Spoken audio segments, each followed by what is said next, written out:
How well do you handle you? Like a lot of people, when we talk about spirituality and we speak about, religious purposes or whatever, for the most part, people are telling you what you should do, opposed to title and reference and example, i.e., people's experiences. Well, I started out my journey telling people I didn't want no one to follow me. I wanted you to discover what that light was inside of you, and knowing that you was a jewel created by the divine in itself was to reflect that light that's given to you out of that particular jewel that you are, and stay consistent on that, because it defines you as a creation, and the light will serve its purpose as it's given through the refraction as you being your own personal jewel.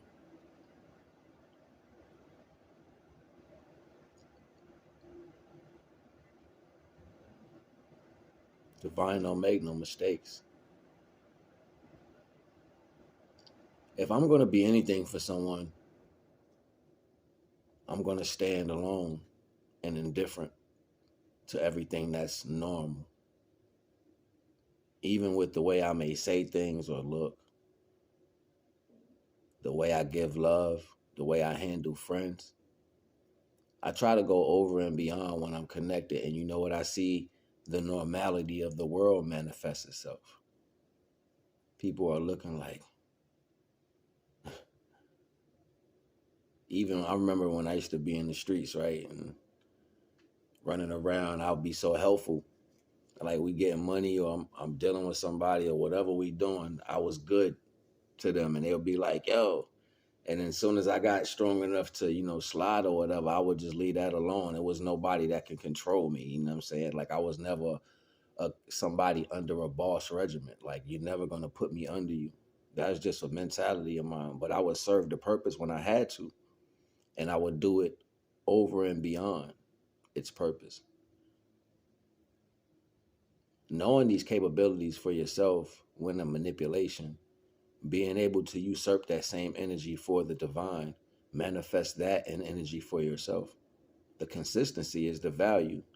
So the test is people not wanting you to be anywhere in that regiment. They need to see you respond. In biblical aspect, they would say constantly that one would be tested over and over and over, just to have the finger pointed at them to say, hey, look at their response. Unbeknownst to them, the DNA aspect wasn't able to see the light or the aura that came with one individual.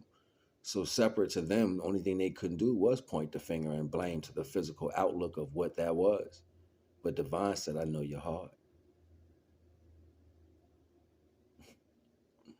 And the heart produced the light. It's where the light from the pioneer reflects to. It shines to the heart, which illuminates your whole body through your nervous system, which allows you to glow.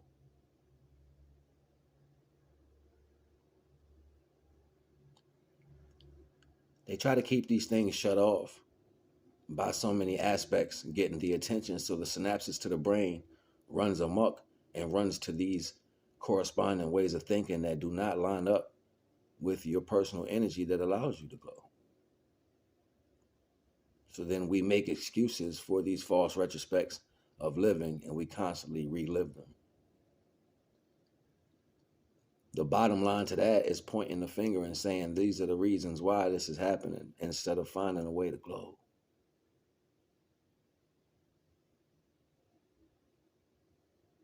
Some of us are unicorns just trapped in a cage. You don't want to let us go. The consistency of the value of what you are has to be shown, and it has to be the value of what's told to people has to be destroyed. This is removing the veil.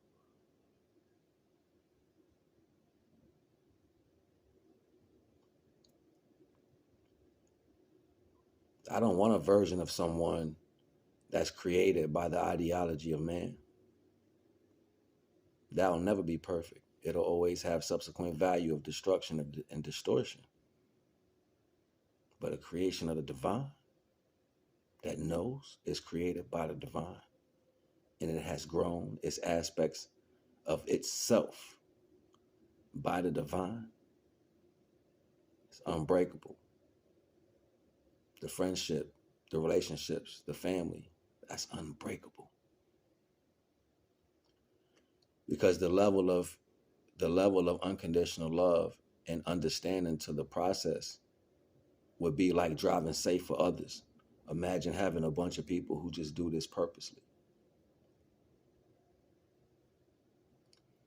You know, I remember trying to connect groups of people together with a concept of love and unconditional value, and people would just see that my concepts of reality was so powerful, they wanted to remove me from the idea because they didn't think it first. Just so they can try to go while I'm out of the picture and redo it somewhere else. I ain't gonna hold y'all. I just wanted to bring this little bit of love. NAGA.